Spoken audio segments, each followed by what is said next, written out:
carried into Egypt. So oil in the Bible represents truth. Egypt represents bondage. The word for Egypt is Mitzarim, that comes from the root zor, that means to be in distress and to be in bondage. The word for carried is yuval in this case, that aside from being carried means to be led away and to be led or carried to the grave.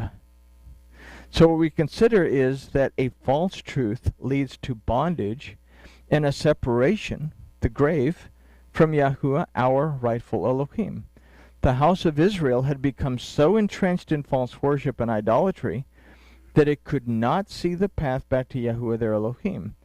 Their dependence had become based on a false spiritual path, and their own lack of perception reasoned out, and this is that they would produce by their own false perception. The result was a near permanent separation from Yahuwah.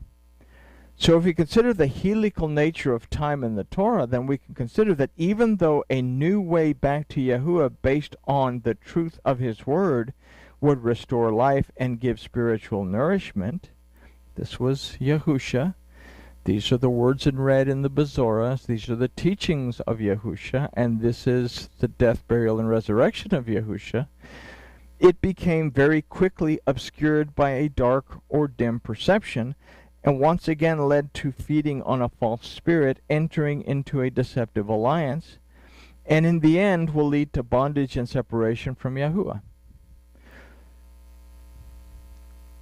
We are free to choose the path that we will follow, but we must be willing to consider the blessings or the consequences of that choice. Yahusha said that the road to life is narrow, and very few are those that find it.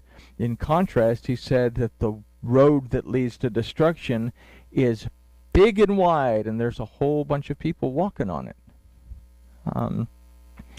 So this study then takes us back to Yahuwah's question to the Adam, and a lot of stuff comes back to this question: where are you? And we could add into that particular question, the second and the third question. Where are you? It's a question we need to know.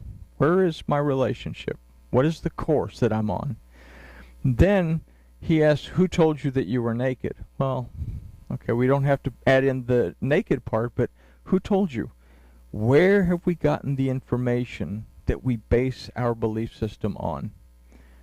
And then the next question that he asked the woman, it's a spiritual, very important spiritual question, is what have you done? What have you done in the sense of, what are we doing for our relationship with our Elohim? We can walk forward, or we can walk to the left or to the right. And that is what it boils down to in the end, is where are you, who told you, and what have you done? And I guess that kind of ends our little study on Hosea, and we can say with great confidence that grooviness has been achieved,